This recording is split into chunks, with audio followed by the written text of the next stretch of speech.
हरमनप्रीत सिंह जो Indian hockey team का captain है, विशेष रघुवंशी जो इंडियन बास्केटबॉल टीम का कैप्टन है, and many others. What is ACL? देखोगे इंडिया में सबसे ज़्यादा कौन सी ऑर्थोपेडिक सर्जरी होती है? There is not much difference between the two procedures. Again में अगर आप कैश में हो, बट लगभग दोनों प्रोसीजर्स के बीच में सिर्फ फर्क होएगा 10 को 1000 का। Okay sure. आप अभी बात कर रहे हैं कि काफी एथलीट्स आपके पास आए और सर्जरी करवाई और इंडियन हॉकी टीम के कैप्टन हरमनप्रीत सिंह, उनको सिर्फ पढ़ाया जाता था कि ओपीडी में कोई पेशेंट आए जिसको पेन और स्टिफनेस हुए, फ्रोजन शोल्डर, दवाइयाँ, कसरत। Now that time is changing, now teaching the next generation. So you will see over the next 20 years this frozen shoulder thing will become very less, rotator cuff tear like in the west will become very more.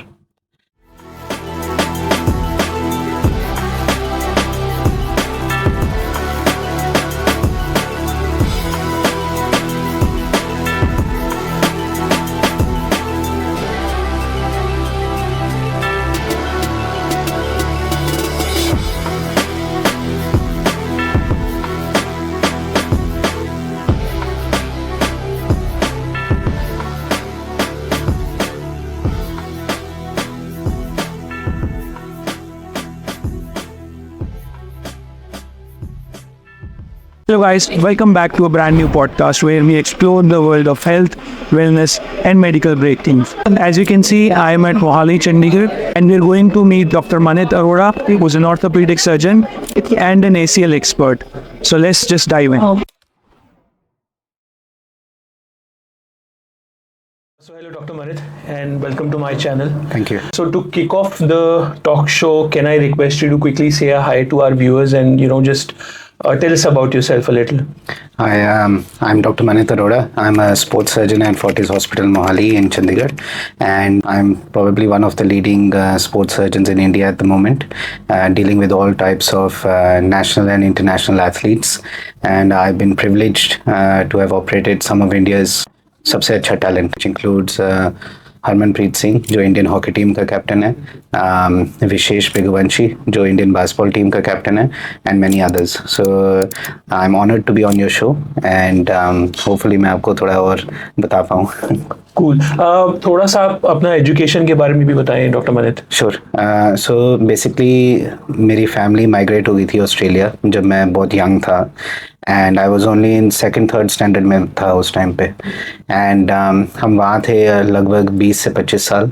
सो वहीं से ही मैंने अपना secondary education किया है, primary education किया है। फिर पूरे ऑस्ट्रेलिया में 12वीं में मैं सेकंड आया था, सो ऑस्ट्रेलियन गवर्नमेंट ने मुझे स्कॉलरशिप दिया, एंड फिर मैंने वहाँ पे MBBS किया। वहाँ पे मुझे एक हेज़ल मॉरिस अवार्ड है जो मिला मेडिसिन के लिए, एंड उसके बाद फिर मैंने इंटर्नशिप किया, फिर वहाँ पे मास्टर्स इन जनरल सर्जरी किया, फिर मास्टर्स इन स्पोर्ट्स मेडिसिन किया।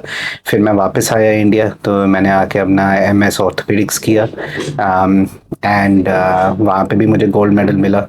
उसके बाद फिर मैं वापस गया Australia and to other countries like France, USA, Japan, और वहाँ पे मैंने अपना फर्दर ट्रेनिंग लिया स्पोर्ट्स सर्जरी में, एंड वहाँ पे मैंने सबसे अच्छे जो वहाँ के डॉक्टर्स हैं उनके साथ काम किया, एंड मेरा सौभाग्य है कि मैंने उनके साथ काम करके सीखा नए स्किल्स जो मैं फिर वापस इंडिया लाके इम्प्लीमेंट कर पाया। श्योर। अब जैसे आप बात कर ही रहे हैं कि आपने बाहर एजुकेशन किया, आपने काफ़ी इंटर्नशिप्स भी वहाँ करी, so I want to understand that how different it is in terms of medical organization, and is India really lacking behind or we are at par with the world? नहीं, I think कि अभी we are at par. About 20 साल पहले we were probably not at par, and I think कि वहाँ का जो medical education system है in terms of MBBS is far superior to India का, because India में क्या होता है, block learning होता है। So आप anatomy पढ़ते हो, pathology पढ़ते हो, physiology पढ़ते हो, जब तक आपका टाइम आता है सब चीज़ों को जोड़ने के लिए anatomy भूल जाते हो, pathology भूल जाते हो। वहाँ पे एक सिस्टम बेस्ड एजुकेशन है। सो वो क्या करते हैं कि एक सिस्टम पकड़ते हैं हार्ट, तो हार्ट का ही आपको सिखा देंगे एनाटमी, पैथोलॉजी, फिजियोलॉजी, फार्माकोलॉजी, सब कुछ, एंड उसका स्ट्रेट अवे आप क्लिनिकल अटैचमेंट हो जाता है, तो आप हार्ट के पेशेंट्स भी देखना शुरू कर जाते हो। तो वो मोर स्ट्रीमलाइंड है and more practice orientated system है, specialised exactly in a body part, exactly. And यहाँ पे मोर थियोरेटिकल है, वहाँ पे मोर प्रैक्टिकल। जो at the end of the day जो डॉक्टर्स बन रहे हैं और वर्कफोर्स में जा रहे हैं, they not only need to be theoretically good, उनको प्रैक्टिकली भी अच्छा होना चाहिए कि वो रेडी हुए काम करने के लिए. सो ऑफन जो मैं देखता हूँ, स्पेशली जो इंडियन स्टूडेंट्स आते हैं हमारे पास, एमबीबीएस के बाद भी वो काफ़ी रॉ होते हैं, तो अभी उनका पॉलिशिंग नहीं हुआ होता. वेयरएज अगर आप सेम ग्रेजुएट को देखो ऑस्ट्रेलिया के, दे आर रेडी, वो वर्कफोर्स एंटर करने के लिए रेडी होते हैं उस टाइम पे. तो आप ये कह रहे हो कि the difference that you feel in India and other countries is that when they're learning the theoretical knowledge, they're also Yes. doing the practical stuff. Yes. Whereas in India, it's not happening right now. It's not happening right now. I can give you an example. जो मेरी sister है, so now she's at Harvard and she's probably one of the best pediatric neonatologists in the US, if not the world. And but I still remember जब उसका MBBS हुआ था, उसने Chandigarh government medical college से हमने MBBS किया था. At the end of MBBS, she didn't know how to measure blood pressure, which is a basic skill जो आपको आनी ही चाहिए अगर आप इंटर्नशिप में जा रहे हो और वर्क कर रहे हो. And we justified by saying कि आप इंटर्नशिप में एंटर करोगे एंड देन आप ये स्किल्स सीखोगे, but internship is a time to practise skills, it is not a time to acquire skills. Yes, so I think that is the difference. Also उनका जो post graduate pathway है बाहर का, that is again more practice orientated, more practical होता है.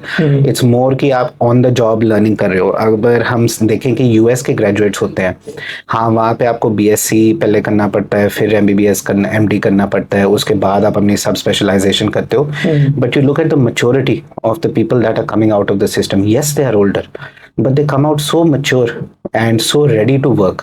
So I think that is what drives them in the future as well, कि जब आप सब स्पेशलाइजेशन एंटर कर रहे हो इन अ मैच्योर मैनर, आपको पता है कि आपको क्या हासिल करना है, आपको पता है कि क्या आपको इम्प्लीमेंट करना है अपने क्लिनिकल प्रैक्टिस में, जिससे आपको सबसे अच्छे रिजल्ट्स मिले, जो हम कई बार लैक करते हैं इंडिया में. But again things are changing, lot of the system, यहाँ के प्रोसेसेस चेंज कर रहे हैं, medical education system is improving. So I think कि there are many things, but we are on the right trend, and I would say कि within the next 10 years our MBBS education will probably be at par with the West. Okay, so we'll touch base on this term which is called as ACL and which is very common these days.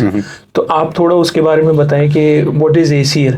So interesting होएगा आपके लिए कि अगर आप देखोगे India में सबसे ज़्यादा कौन सी ऑर्थोपेडिक सर्जरी होती है, it's knee replacement, right? Everyone knows about knee replacement. सबके घुटने बदले जाते हैं समय के साथ, टाइम के साथ. So we don't do knee replacements. अगर हम बात देखें, ACL surgery is actually much more common than knee replacements. So in fact they have a more elderly population as compared to ours, even though हमारा quantum of volume would be higher. उनका demographic wise उनका जो population है, it's more aged than our population. We have a very young population. Now ये जो young population है, over the last 10 से 20 साल, it's been exposed to a tremendous amount of sports. ठीक है, now everyone wants कि वो खेलें, they are watching more sports than 20 years ago. खेल ज़्यादा sports रहे हैं compared to 20 years ago. They are much more fit. Parents भी बहुत promote कर रहे हैं इस समय अपने बच्चों को because they see कि एक viable future है उसमें, जो maybe 20 साल पहले उनको नहीं लगता था कि 11 लोग चुने जाते हैं and that's it. But now it's 11 लोग चुने जाते हैं in multiple teams, right? Multiple leagues, different sports. So I think वो base expand हुआ है, और उसकी वजह से पेरेंट्स भी they are much more proactive कि हाँ अगर इसका करियर स्पोर्टिंग में हुआ, that's good, because eventually you know हमारे लिए भी बहुत अच्छी बात होती है व्हेन समबडी इंडिया के लिए मेडल जीत के आता है, जैसे नीरज चोपड़ा लेके आया था ओलंपिक्स में. सो आई थिंक कि जैसे जैसे मोर स्पोर्ट्स होंगी तो इंजरीज पार्ट एंड पार्सल होती हैं स्पोर्ट्स के साथ, आप अवॉइड ही नहीं कर सकते हो. And ACL is one of the most common injury. So ACL हमारे घुटने के अंदर एक लिगामेंट होता है जो स्टेबलाइज करता है, एंड स्पोर्ट्स में ड्यूरिंग सम कॉन्टैक्ट और नॉन कॉन्टैक्ट हाइपर ट्विस्टिंग की वजह से आपका लिगामेंट वो ब्रेक हो जाता है. सो जब आपका लिगामेंट ब्रेक होता है, now it can just be a stretch, it can be a half tear or it can be a complete tear. जो stretches and half tears होते हैं usually we manage them conservatively, मतलब कि थोड़ा सा कसरत किया, थोड़ा सा bracing किया, धीरे धीरे उनको वापस गेम में डाल देते हैं without surgery of course. ठीक है, that's 95% of ACL injuries. ठीक है, 5% ऐसी हैं जिनमें complete tear होता है and then you cannot play sport again, because ACL बहुत इंपॉर्टेंट होता है pivot control के लिए. जब आपका घुटना स्टेबलाइज होकर घूमता है, ACL बेसिकली उसको कंट्रोल करता है. ठीक है, so it allows you to turn. It allows you to run fast and turn. It allows you to jump, land and turn. ठीक है.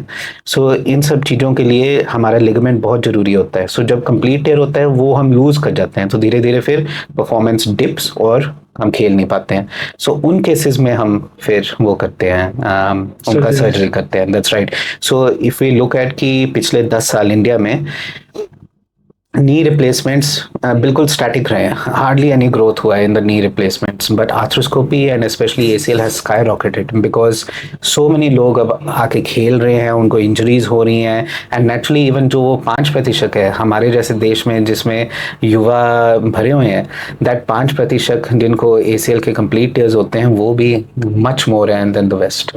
So are you saying that ACL is a next best thing instead of knee replacement? नहीं, they are two completely different things. Knee replacement is for elderly people. ACL एक young people का surgery होता है. It allows them कि हम उनको वापस उनके जीवन में डाल सकते हैं, वो खेल सकते हैं, चाहे वो अपने बच्चों के साथ खेलना चाहें, चाहे अपने दोस्तों के साथ खेलना चाहे. उसके लिए उनको एक स्टेबल नी चाहिए होती है जो ACL उनको देता है. सो आई थिंक कि दो डिफरेंट पॉपुलेशंस हैं एंड जो मैं क्लासीफाई करता हूँ, आई क्लासीफाई देम कि लेस देन 50 वालों को हम ACL की तरफ से देखते हैं, मोर देन 50-year-old को नी रिप्लेसमेंट की तरफ, as a simple general rule. Of course आपके पास 76-year-old मैराथन रनर्स भी आते हैं और 35-year-old औरतें भी आती हैं जिनको सीवियर रूमेटॉइड आर्थराइटिस है. सो थोड़ा सा ओवरलैप होता है, but as a simple rule less than 50 we talk about ACL, more than 50 we talk about arthritis and knee replacement. Sure. मैं एक चीज़ आपकी, जब I was doing your research, तो मैंने एक चीज़ देखा जिसमें आप एक किसी की पेशेंट की लेग को पकड़कर ऐसे ऐसे हिला रहे हैं, एग्जामिन कर रहे हैं. हाँ, तो मुझे ऐसा लगा कि ACL is a component which actually connects your thigh to your maybe shin bone. Is that correct? No.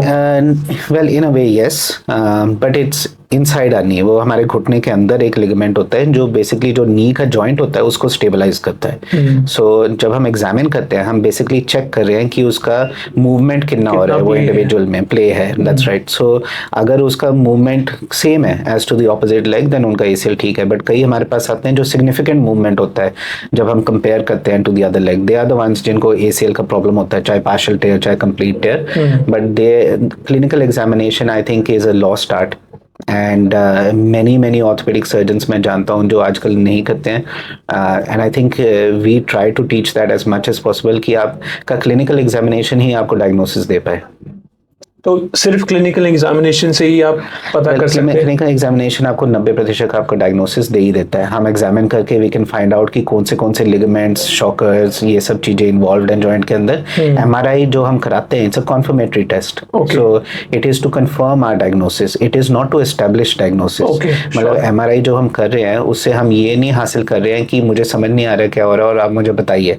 It is कि हमने समझ लिया है टू रीअश्योर बेसिकली. हाँ, बट टू मेक श्योर कि हम कोई छोटी चीज मिस नहीं कर रहे हैं, कोई मेजर चीज मिस नहीं कर रहे हैं. एंड वो जो हमारा क्लिनिकल एग्जामिनेशन है वो on par with the MRI है क्या नहीं, दोनों चीजों को मैच होना चाहिए. अगर हम क्लिनिकल एग्जामिनेशन में कुछ फाइंड करते हैं, MRI हमें दिखाता है समथिंग पोलर ऑपोजिट, ठीक है, तो then we have to again reexamine कि have we missed something. Sure. एक और मैंने टर्मिनोलॉजी आपके उसमें देखा कि there are two types of ACLs which is natural and hybrid. That's right. So what is the difference between those? So hybrid और natural में हम क्या करते हैं, बेसिकली आपका जब लिगामेंट फटता है हमें नया लिगामेंट बनाना पड़ता है. सो हम आपके बॉडी से ही एक एक्स्ट्रा टेंडन लेते हैं जो भगवान ने सरप्लस बनाए हुए हैं और उसको हम यूज करते हैं टू मेक दैट लिगामेंट. अब उसको हम कहते हैं नेचुरल ACL, उसमें आपका प्योर नेचुरल कंपोनेंट ही है. Got it. हाइब्रिड होता है जब हम वो नेचुरल पार्ट को स्ट्रेंथन कर रहे हैं by adding a synthetic substance. So some people use tapes, some people use wires उसको स्ट्रेंथन करने के लिए. बेसिकली हमारा ये मानना है कि अब भगवान ने आपको एक लिगामेंट बना के दिया, ठीक है, और वो फट गया, ठीक है. So we have to give you little bit better than that, ठीक है, सो दैट कि धीरे धीरे विद टाइम जब वो स्टेबलाइज होएगा it should be at least on par if not slightly below par what God created for you. So उन cases में जिनमें हमें लगता है कि उनका ग्राफ्ट हम लेते हैं उसका डायमीटर बहुत पतला है या उनमें जिनमें हमें लगता है कि उनके नी की ज्योग्राफी के साथ मैच नहीं कर रहे हैं, उन केसेस में हम फिर हाइब्रिड करते हैं, बट स्टिल 90% ऑफ केसेस में हम नेचुरल ही करते हैं। और मैं बहुत बिग प्रोपोनेंट हूँ नेचुरल का, एंड आई थिंक कि अगर आप एक अच्छा ग्राफ्ट लेते हो और उसको अच्छा से ही वायर से ही स्ट्रेंथन कर देते हो, that in itself is a very good ligament, and we been doing it for international players, और वो इंडिया के लिए मेडल्स जीत के आ रहे हैं। So why to change something जो अच्छा चल रहा है। श्योर। थोड़ा सा आप ये बताएं कि क्या कॉस्टिंग इन्वॉल्व रहती है इन दोनों प्रोसीजर्स की? there's not much difference between the two procedures. Again, बहुत वैरायटी होती है डिपेंडिंग ऑन कि अगर आपका पैनल है, अगर आप इंश्योरेंस में हो, अगर आप कैश में हो, बट लगभग दोनों प्रोसीजर्स के बीच में सिर्फ फर्क होएगा 10,000 का। Okay okay sure. आप अभी बात कर रहे हैं कि काफ़ी एथलीट्स जो हैं आपके पास आए और सर्जरी करवाई है उन्होंने। तो एक तो मैं समझ गया जो हमारे इंडियन हॉकी टीम के कैप्टन हरमनप्रीत सिंह, तो उनका क्या? उनका ACL था, साथ में उनका मेनिस्कस था, जो शॉकर होता है हमारे नी में, जो शॉक एब्जॉर्बर होता है। सो उनका ACL गया था, मेनिस्कस गया था, एंड मुझे याद है जहाँ पे आप बैठे हो, तो he was sitting there 6 months before Tokyo Olympics, and बहुत ही दुखी, बिकॉज ही वाज लाइक कि अगर मेरा ये ओलंपिक मिस हुआ, मेरा अगला वाला भी मिस हो जाएगा, पता नहीं मेरे करियर का क्या होएगा। अब यूजुअली हम पेशेंट्स को क्या समझाते हैं कि लगभग आपको 7 से 8 से 9 महीने लगेंगे लिगामेंट सर्जरी के बाद वापस गेम में उस लेवल पे पहुंचने के लिए, ठीक है। But he is like I only have 6 months, मुझे 6 months में जाना ही है टोक्यो। तो हमने ऑपरेट किया, and you know grace of God, तो he returned to Bangalore camp in 4 months.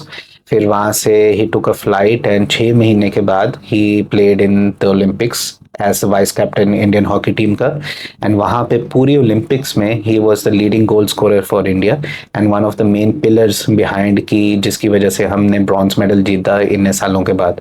So I think कि उसकी एक स्टोरी, एक एडमिरेशन और लर्निंग स्टोरी होनी चाहिए बाकी सब लोगों के लिए, कि अगर आपके पास विल है देन वे मिल ही जाता है। अच्छा, टिपिकली क्या मतलब कितना उसमें रेस्टिंग पीरियड होता है किसी की ACL सर्जरी के बाद? There is no rest as per such. Basically हम उनको अगले दिन से ही चला देते हैं, but we have a weight bearing protocol. So अगले दिन से ही हम उनको स्टैंड करके विद क्रचेस या वॉकर चलाते हैं। फर्स्ट हफ्ता हम यूजुअली वजन नहीं देते हैं, दूसरे हफ्ते के बाद हम आधा वजन देते हैं, और थर्ड वीक पे फुल वजन देके वॉकर या क्रचेस छोड़ देते हैं। So usually by 3 weeks they should be independently walking उनका शुरू हो जाता है। तो एंड देन फिर वहाँ से हम स्टेप अप शुरू करते हैं, वर्किंग ऑन नई नई चीज़ें, जैसे कि स्टेयर क्लाइंबिंग। और इट्स ऑलमोस्ट जैसे कि आपके पास एक बच्चा है और आप बच्चे को सिखा रहे हो कि चलना कैसे है। सो दोबारा से हमें उनको सारा रीट्रेन करना पड़ता है, बट इसमें आपको 2-3 साल नहीं मिलते हैं। सो इसमें आपको मिलते हैं सिर्फ 7-8 महीने। 7-8 महीने में हमने उनको चलाना भी है, उनको ट्रेन भी करना है, उनको डेवलप भी करना है, उनको स्ट्रेंथन भी करना है, उनको स्टेबलाइज भी करना है, और उनको गेम में भी वापस डालना है। सो इसमें role of physiotherapy utmost important होता है, और हम यही कहते हैं कि देखो 50% हमारा काम है, 50% फिजियो का काम है। हम एज सर्जन्स सिर्फ एनाटॉमी बना सकते हैं, बट जो फंक्शन होता है वो फिजियोज लेके आते हैं। सो अगर आपकी लिगामेंट सर्जरी हो रही है और आपको चाहिए अच्छा रिजल्ट, एक तो अच्छा सर्जन चुनिए, ठीक है। सेकंड इज कि अच्छा फिजियो भी ढूंढो जो स्पोर्ट्स का है, क्योंकि वो आपको उसी फंक्शन पे लेके जाएंगे जिसका आपको ड्रीम है या विश है। थोड़ा सा अब फिजियो की बात हो ही रही है, तो आप बताएं कि फिजियो का एग्जैक्ट क्या रोल रहता है? Are they like internal medicine? नहीं, फिजियोथेरेपी एक बिल्कुल सेपरेट ब्रांच है। So they are not MBBS doctors, they are physio doctors, and they do bachelor of physiotherapy करते हैं, फिर सब स्पेशलाइज करते हैं, masters in physiotherapy, and they also have a 5-year bachelors course. तो उसमें वो ऑलमोस्ट सेम चीज़ें सीखते हैं जो हम सीखते हैं MBBS में, बट थोड़ा सा मोर फोकस टुवर्ड्स रिहेबिलिटेशन। तो they are very important, and I can not stress it enough कि उनका जो रोल होता है ना हमारी लाइफ्स में बहुत ज़रूरी है, बिकॉज हमने उनको रियली हम डिपेंडेंट होते हैं उनके ऊपर कि वो अच्छा रिजल्ट दे। And we have seen people जो go to a not so good physiotherapist, and then फिर वो प्रॉब्लम्स लेके वापस आते हैं। और हम देखो, हम तो एक ही सर्जरी कर रहे हैं, variety can only come from 2 sources, the patient की वैरायटी या द फिजियो की variety. So physio is very important. अगर आप वो अच्छा चुन लो और अच्छे से रिहैब कर लो। एंड उनका बहुत बड़ा रोल है, बिकॉज उन्होंने आपको चलना सिखाना है, उन्होंने आपको स्टेयर क्लाइंबिंग, ड्राइविंग सिखाना है, उन्होंने आपको जिम में पहुंचाना है, उसके बाद स्ट्रेंथनिंग करना है और फिर गेम में स्टार्ट करना है। सो ये सारी चीज़ों के लिए उनका एक बहुत इंपॉर्टेंट रोल होता है। And I think may be it is more important than the surgery itself. Okay, इसमें भी मैंने मतलब देखा है कि फिजियोथेरेपी में एक और पार्ट होता है जिसमें वो हॉट थेरेपी और कोल्ड थेरेपीज होती हैं। हाँ, तो वो कितनी इंपॉर्टेंट होती हैं और कौन सी किसके लिए बेस्ट होती हाँ, है? So I mean that is not much relevant to ACL, but as a general rule हम कहते हैं कि जब आपको एक क्रॉनिक प्रॉब्लम है, मतलब कि कई महीनों से या कई सालों से है, उसके लिए आपको हॉट थेरेपी यूज करनी चाहिए। जब आपको अक्यूट इंजरी होती है, जैसे कि आप खेल रहे हो, आपका पैर मुड़ गया, उसके ऊपर कभी भी गर्म नहीं लगाना चाहिए। सो बिकॉज गर्म कॉजेज ब्लड उस एरिया में आए, ठीक है। उस जब ब्लड आएगा तो स्वेलिंग होएगी और पेन होएगा, सो इसलिए वो ठीक नहीं होता। सो जो आइस थेरेपी होती है अक्यूट सेटिंग में, हम हमेशा ये कहते हैं, there is a thing called RICE, अगर आपको पता होगा, रेस्ट आइस कंप्रेशन एलिवेशन, जो फर्स्ट एड प्रोटोकॉल होता है, तो उसमें कोई हॉट नहीं है, it is just ice. Now वो भी चेंज होके एक हो गया है POLICE, POLICE, so that's protection optimal loading ice compression elevation. तो that is the latest RICE protocol. तो बट उसमें भी again it's ice, nowhere is hot. तो आइसिंग बहुत जरूरी होता है, बिकॉज वो डिसेंसिटाइज करती है पेन फाइबर्स को, पहली बात। सो आपका दर्द कम होता है, वो ब्लड वहां पे आने से रोकती है, तो आपका स्वेलिंग रुकता है। सो वंस वो आप अक्यूट सिम्टम्स कंट्रोल कर लो, उसके बाद फिर आप हॉट थेरेपी पे शिफ्ट करके धीरे धीरे उसका स्टिमुलेट कर सकते हो कि ब्लड आए धीरे धीरे से अंदर और हीलिंग में हेल्प करे। बट अक्यूट सिम्टम सेटलमेंट के लिए ऑलवेज आइस। मैंने ये भी देखा कि आपने उनका ट्रीटमेंट भी कराया, हरमिलन बैंस। हरमिलन, यस, हाँ जी, हाँ, she one the silver medal, 2 silver medals at the recent Asian Games. I think 800 meters and 1500 meters. तो वो भी आई सब थी, याद भी रखते हो आप? so वो भी आई थी with she was also had two, उसका थोड़ा डिफरेंट स्टोरी था। 2-3 साल से वो बेसिकली पूरे इंडिया दर्शन कर रही थी, शोइंग ऑल डॉक्टर्स, एंड उसको इलाज नहीं मिल रहा था because nobody was actually able to diagnose कि उसकी प्रॉब्लम क्या है। सो सब लोग उसको सिम्टोमेटिकली ट्रीट कर रहे थे, but nobody had figured it out, क्योंकि MRI कोई चीज़ दिखा रही थी बट कुछ और दिखा रहा था। तो फिर हमने वही MRI फिल्म्स को रीस्टडी किया, फिगर आउट किया, ट्राई टू मैच किया। वी फाउंड कि उसके नी के अंदर एक प्रॉब्लम थी, which I will not share with you. तो उसके नी के अंदर एक प्रॉब्लम थी जो बेसिकली उसका रनिंग रोक रही थी एंड उसको परफॉर्मेंस नहीं दे पा रही थी। तो हमने उस चीज़ को ठीक किया, एंड देन आफ्टर दैट तो you see the result. Yes, हाँ, ठीक है। इसके अलावा आपने और कौन से एथलीट्स को मतलब सर्जरी परफॉर्म करी है जो काफी फेमस हैं और कुछ इंडिया के लिए मेडल्स भी लेकर आए हुए हैं? So there's a lot of athletes, especially kabaddi players, wrestlers who have performed very well, and I think उसका हमें real result दिखेगा Paris Olympics में। But just to name some high profile ones, probably Harmanpreet, the hockey captain, Harmilan होगी, विशेष मृगवंशी जो Indian basketball team का captain है। In fact out of the 5 Indian basketball team players, I've operated 3 of them. Gurjant जो Indian hockey team का defender है, Amit Gulia, who is India's best spiker in volleyball and part of the Indian national team.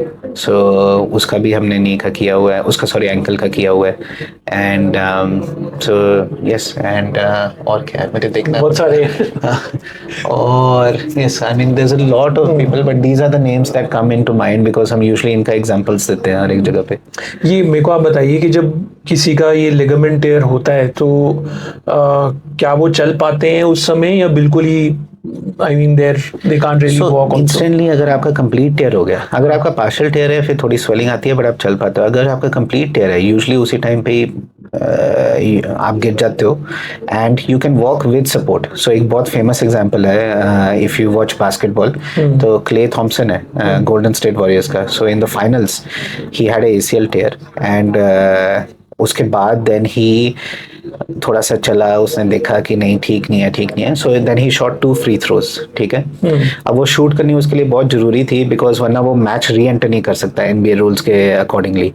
तो he did that. फिर वो गया पीछे lockers में, वहाँ पे उसका MRI हुआ एंड दे फाउंड की कंप्लीट टेयर ACL है। हाँ, so different people react to it in different ways, but as a general rule immediately swelling आता है, आप वजन नहीं दे पाते हो उस पर properly, and then over the next 2 to 3 weeks वो स्वेलिंग कम हो जाता है, एंड देन आप धीरे धीरे वजन डाल के चलना शुरू कर देते हो। एंड मिसकंसेप्शन जो लोगों का होता है कि they often come to us and say कि मेरी इंजरी हुई थी, फिर मैं महीने के बाद ठीक हो गया, एंड देन फिर मुझे लगा अब सब ठीक है, तो मैं अपने जीवन में गया, एंड देन फिर मैं कुछ कर रहा था और फिर दोबारा से ट्विस्ट हो गया और फिर मैं गिर गया नीचे।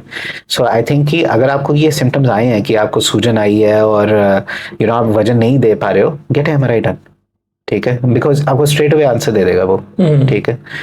And then you can titrate your treatment according to that. Remember 95% of people को कोई ऑपरेशन की जरूरत नहीं पड़ेगी, it's only 5%, but if you are that 5% जिसका कंप्लीट टेयर है और आप उसको निगलेक्ट और टेक इट इजी में ले लोगे, तो बाद में क्या होता है, वी नो कि आर्थराइटिस हो जाता है। सो वो स्टेबलाइजर होता है नी का ना, जब आपका नी स्टेबल नहीं है तो माइक्रो इंस्टेबिलिटी होता है। बेसिकली ACL के बाद 2 प्रॉब्लम्स होती हैं, मैक्रो इंस्टेबिलिटी मतलब आपका फीलिंग आता है घुटना घूम रहा है अंदर से, ठीक है, एंड माइक्रो इंस्टेबिलिटी मतलब कि वही फीलिंग होती है but at a lower level.